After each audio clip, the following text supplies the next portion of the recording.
দিনে দুপুরে শহরে পর্নোগ্রাফির শুটিং নিছক বিচ্ছিন্ন ঘটনা নয়, এর পেছনে রয়েছে একটা বড়সড় চক্র। সোমবার ডিডি ব্লকের ওই বাড়ি থেকে গ্রেফতার হয় 28 জন।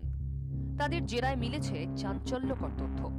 রীতিমতো প্ল্যান করে রাজ্য জুড়ে জাল বিস্তার করেছিল এই চক্র। পর্ণ ছবি তৈরির জন্যই চক্রের টার্গেট উঠতি জুনিয়র আর্টিস্টরা। প্রথমে বড় কোনো সিরিয়ালে অভিনয়ের টোপ দেওয়া হতো, এরপর বেশি টাকায় অন্য কাজের প্রস্তাব।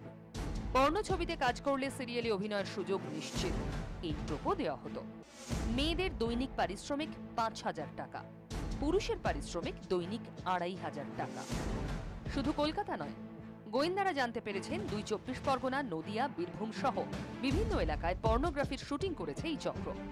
সল্টলেকের ডিডি ব্লকের এই বাড়িতেও আগে অন্তত 2 বার শুটিং হয়েছে। তবে কলকাতার এই চক্রটি শুধু ছবি তৈরির কাজ করত।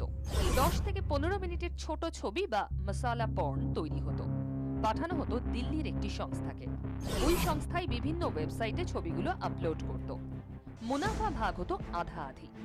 এই পর্যন্ত চক্রটি প্রায় 60টি পর্ণ ছবি তৈরি করেছে। চক্রটির সিনেমাটোগ্রাফির লাইসেন্স ছিল না।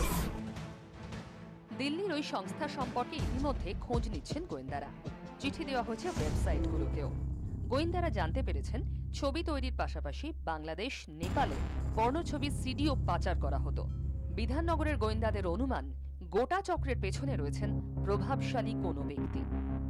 ব্যুরো রিপোর্ট, 24 ঘন্টা।